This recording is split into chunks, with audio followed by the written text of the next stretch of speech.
sort of concludes the content component of today's lesson, or today's lecture rather. So hopefully you've gained some deeper insights into what that includes, like what these different topics include. So we went through a range of different topics. If I go right back to the start, so we went through Australia's trade and financial flows, we went through exchange rate movements, and then we also went through free trade and protection. So hopefully you're finding that you are feeling a lot more confident in these three topics and you now understand them more clearly. So just keep in mind that these three topics can, obviously they are quite important. So make sure that you are continuously revising and making sure that you do understand all the different components involved in them, because obviously they can come up in the HSC papers and assessments and etc. So in saying that, we will now go into exam tips and tricks. So a few exam prep tips to take into consideration to help you out. First of all is to just be present in class, right? So the more that you listen, the more that you'll need to, the less you'll need to revise. So it's quite important to make sure that you do understand what you're learning. Like, be present in class, make sure that you're reading the textbook, make sure you're asking the right questions. Just ask any questions. Like, if you feel unsure, ask questions, because they are your teachers and tutors and whoever is teaching you are there at the end of the day to help you out, right? So make sure that you do listen in class and make sure that you do understand, and once you grasp those concepts, it's very easy to then go and revise them. When it comes time to HSC or assessments or exams, etc. So, second point to take into consideration is to find your best study method. So, I prefer to learn by reading and writing notes. Some people prefer to do practice papers. Others make visual graphics. Like, another thing that I did was I would make visual graphics, like draw things, etc., to help me understand different concepts. That was just me personally. Obviously, to each their own. Like, each person is different and each person will have a different way of learning. It's very important that you find out what the best way to learn is, and that will not only benefit you in economics but also in all of your other subjects, because once you have a preferred learning method, you can sort of incorporate that into all of your different subjects and achieve success there as well. Obviously, in saying that, practice papers are probably one of the most important things that you can do. So please go onto the NESA website, type in your HSC, from, I believe, from 2012 onwards or 2011 onwards, all the papers are from the current syllabus. So just attempt all of those papers, and they give you the best insight into what your questions will be like in your HSC exam and your trials, etc. So I would highly recommend doing heaps and heaps and heaps of practice papers to get you accustomed to what sort of questions are asked, and then also to go through the marking guidelines of those practice questions. So go through the marking guidelines, see where you would put yourself, right? So would you put yourself in the band 6 region? Would you put yourself in the band 5 region, and why? What can you improve, and how can you get up, and how can you get as many marks as possible? Another very important tip that I would highly recommend that you integrate into your study routine, or just have a think about really, is understanding over memorizing. And this is easier said than done. I know how easy it is to literally just go, you know what, I'll just memorize all of this, it's fine. But honestly, understanding is much more important, because once you understand something, it will come to you more naturally to just be able to recall it and relay it on paper. So make an effort to think deeply about the content that you learn. Right, so essentially being able to form your own judgments in class, to be able to engage in discussion, these are all things that will help you think deeply about your content. So what do you think about this certain topic? What do you think about that, right? So in a really good way is through your essay questions, right? So your essay questions will almost always allow you to form judgments. They will always ask you to form a judgment. So have a look at your past HSC papers as well, and they will really enable you to achieve that. Because remember, memorizing is good, like it will help you out, but only to a certain level. Like for example, in your essays, you need to show a level of understanding in order to get those higher bands, right? So you need to be able to think deeply about the content that you've learned. What does it mean? What are your opinions? So as you're going through the content anyway, that's something to start incorporating into your routine and into your study habits as well. Next off, you've got collating important stats in a form of a form that is easy to memorize. So whether that be graphics, right? So if you work well with graphics, like please go ahead and use those. You can use a document to collate all of the important information. You can do a summary table, whatever works best for you. But make sure that you are collating important stats and you are starting from now, from today. Right, so make sure that you're collating those important stats because you will thank yourself when you are approaching trials in HSC that you started collating those stats from now, right? Because they are a really good way to boost up your marks and to prevent having to memorize heaps and heaps of stats the day before the HSC, the day before your trials, right? It's not a good way to go about it. So just starting early will help you out.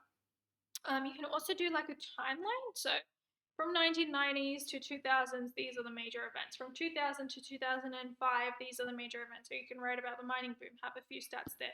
And then from 2005 to 2010, these are the major events. Talk about the GFC, talk about post-mining boom, etc. From 2010 to 2015, this is what happened. Nothing really happened between those two periods that was too major, but you can just talk about how there's been a stable economic growth.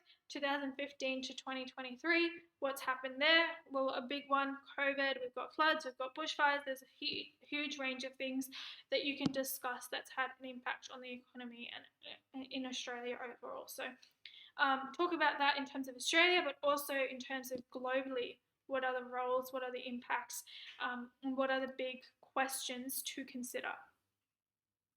And finally, to become familiar with your syllabus and to write essay plans is really, really, really important, right? So you want to be able to really become familiar with your syllabus. So be able to create understanding of what your syllabus includes, be able to identify which areas you are confident with, which areas you need help with, and then the areas you need help with, highlight them.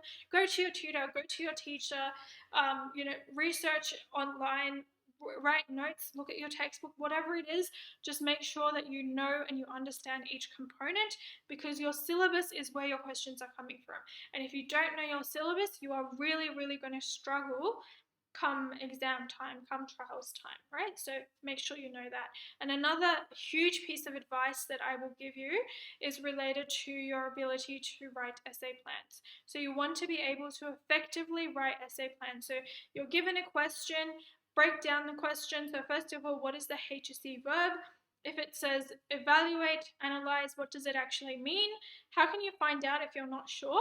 Go onto the NESA website, type into Google NESA HSC glossary terms, and literally it will give you a summary of what each of the HSC verbs are and what they mean and how you can effectively answer it.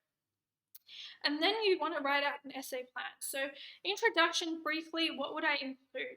First paragraph, briefly, like write bullet points of what you would talk about in each point. And the same thing for the second, the third, the fourth, however many paragraphs you're writing. Same thing for conclusion. Especially when you're short on time or you want to get a bit of essay practice in for economics, but you don't want to be spending 40, 45, 50 minutes writing out an essay. This you can easily sort of get out in 20 minutes, 10, 20 minutes.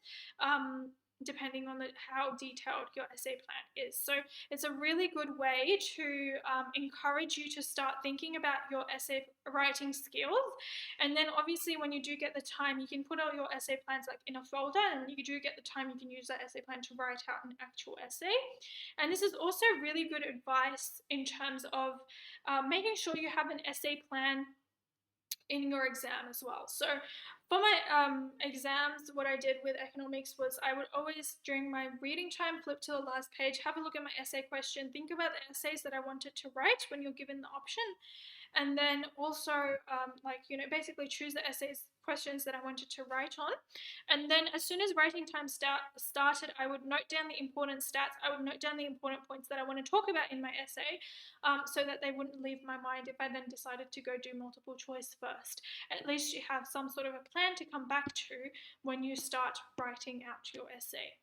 Okay, so those are some tips and some advice that I would give to you in terms of exam prep to have a think about. All right, essay tips specifically to have a think about, right? So your essays make up a significant portion of your economics exam. So you've got to write 2 essays, which is going to be quite difficult if you don't have a plan or if you've never done practice essays before. So you want to make sure that you really, really, really do consider writing out a proper essay, and you do consider making sure that you're practicing constantly how to write a good essay. So the first thing we're going to think about is always planning. So you're always going to want to plan out your response. As I mentioned earlier, planning out your response is so important to success in economics, right? If you don't have a proper plan, chances are you'll get confused, you won't know what to talk about, etc., and that will significantly impact your ability to write a good essay, right? So always make sure that you have some sort of a plan. Next thing to consider is normally complex sentences are not rewarded. So please make sure that you are considering that you do not overcomplicate your responses, and you do take that into consideration. One sec. So do take that into consideration that you want to try and simplify your responses as much as possible. So if you are not considering that, like you do want to make sure that your responses are not overly complicated, because you're not going to get rewarded for that. Chances are the marker will see that and go, like, it doesn't make sense, right? So you can just make sure that your responses are as simple as possible. Clarity, so make sure that you use business, or not business terminology, but economic terminology. You use syllabus terminology. You make sure that your responses make sense in terms of that as well. Graphs, so make sure that your graphs are integrated into your responses. Graphs are really, really important, and they are really integral to success in HSC economics. So that's something to consider. Integrating into your responses as well. Make sure that you're succinct and that you don't necessarily use slang, but you are succinct in your responses.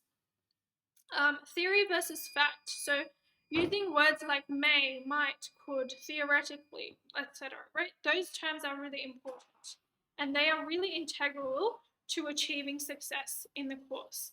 So yeah, maybe try to avoid using try to avoid using terms where you don't sound confident in, like may, or this can lead to this may lead to this, right? So try to be more confident, but also think about, in economics specifically, you've got theory versus fact, where theory oftentimes is very different to what actually happens in the economy, because theory is just an example of what can potentially happen. So in that situation, you are okay to use terms like may, might, could, theoretically, etc. Then you've got counter arguments. So 70% argue for, 30% argue against, for example. Just depends on what sort of arguments you want to make and what points you're trying to make in your response. I would always recommend to, if it says evaluate, always have a judgment, always have an opinion, even if you are 100% for, that's fine. Just have some sort of an opinion. It just depends on what the question is, what your opinion is, right? So how much are you for? How much are you against? You can always integrate however statements. However statements are really, really important, and they are really integral to achieving success in the course. So ensuring that you are able to provide some sort of a counter argument. You're able to say something to show your knowledge and your understanding instead of just splurging out content all the time. So know the NESA verb definitions as well. So make sure that, as I mentioned earlier, you go onto the NESA website, have a look at the HSC verbs, and just do look into that in terms of what different verbs mean, how you're able to effectively answer those. Some verbs are more commonly assessed, so have a look at the ones that are more commonly assessed in the economics HSC papers, and then you can sort of go from there. So stats, so you must not just state something, you need to make sure you go into a deeper level of analysis, right? So you want to be able to analyze something in a lot more detail, right? So treat it like a quote from English, right? So you want to follow the Peel method. Or something along those lines. Doesn't have to be exactly that, but you need to have stats in your response, which is why I've been sort of going on and on about stats and news updates and news articles throughout today's lecture, right? So you want to make sure that you have that in your response. And finally, wide reading quotes. So please do like your readings, read articles, read news updates, read all of those things, because they will be so beneficial to success in this course when you're able to integrate, analysis and relevant terminology and provide, opinions from experts, things like that, into your responses briefly. Does not have to be something major, but it's something that can really be helpful to you in terms of bettering your response. Right, so those are the main sort of tips and tricks in terms of an essay that I would give you. So those are definitely things that you can think about integrating into your responses to help you out as much as possible. So yeah, that basically concludes the tips and tricks section of today's lecture, and it brings us to the end of today's lecture. So as you may already be aware of, basically at the end of this lecture, so you've watched the recording, and then there's a Q&A component as well, which will be live. So if you do have any questions or anything specific you'd like to ask, that would be a great time to ask, and basically just a chill session to ask any questions, to make any comments, anything like that you are interested in asking me, etc.